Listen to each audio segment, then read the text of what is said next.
ano ng sa mukha lang 150 makeup. Riyal.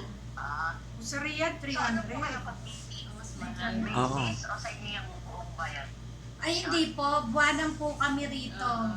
Buwanan po sweldo namin. Opo, buwanan. Buwanan. Kasi dito sa Pilipinas, porsyento parang 20% kada customer. Hindi Kada po. per head may commission basis na.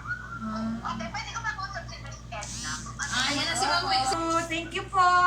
At masaya kami na nandito sa Sakaka. At kasama ka namin para po kami nasa province. Iba rin po ang ambience dito. Parang feel na feel mong nasa Philippines. Compare naman, siyempre kami galing Riyadh. Sa Riyadh, nandun yung city. Pero dito parang naramdaman mo, parang nasa probinsya lang kami. At saka po sila talagang napaka-creative. Sabi ko nga sila, mga environmentalist. Kasi may mga ganyan sila. Ang gaganda. Gusto ko face mask. Mayroon! Face mask na rin. Si ano po, ang gumagawa si Tita Elsa po. Ito si Tita Elsa. Siya po yung gumagawa ganito. Oo, yan. Bigay niya to. Gusto ko rin partner sa buhok. Aba. May ano ha? Opo, pag gagawa ka ni siya po gumagawa yan. Mga gown ng mga Arabiano po ginagawa. Ito, binigay niyo sa akin kahapon. Yan, Hindi ka makahinga dyan Ano naman po, nakakahinga, okay naman sa loob. At saka mabango pa. May bulaklak pa.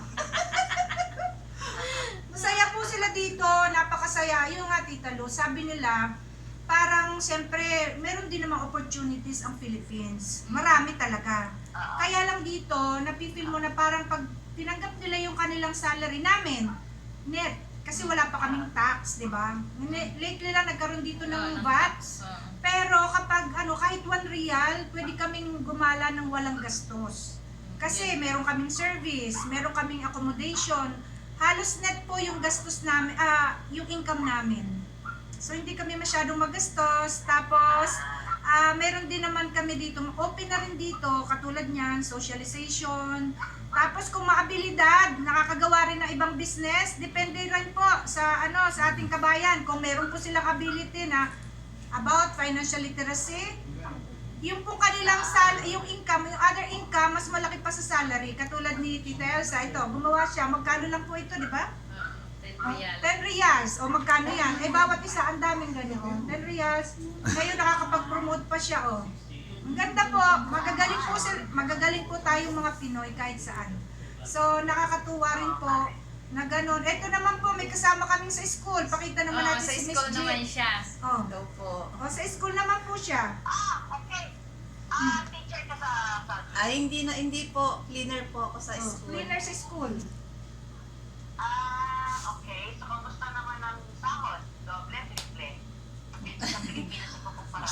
Okay naman po. Mas maganda po kasi ang cleaner po dito sa school is 2 days. Dito lang po kasi sa Sakaka, 2 days po yung day off namin. Friday and Saturday.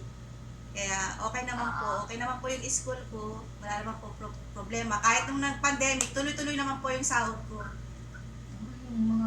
First time ba yan na nag-sabi ka? Opo, bali magsi 6 years na po. Running to 6 years na po ako sa Saudi. So may asawa ka sa Pilipinas? Opo, meron po. Bali, ang under agency kasi kami, subcon.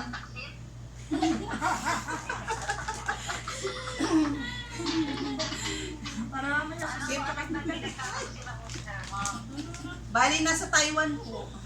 Asawa ko. Ay, talaga.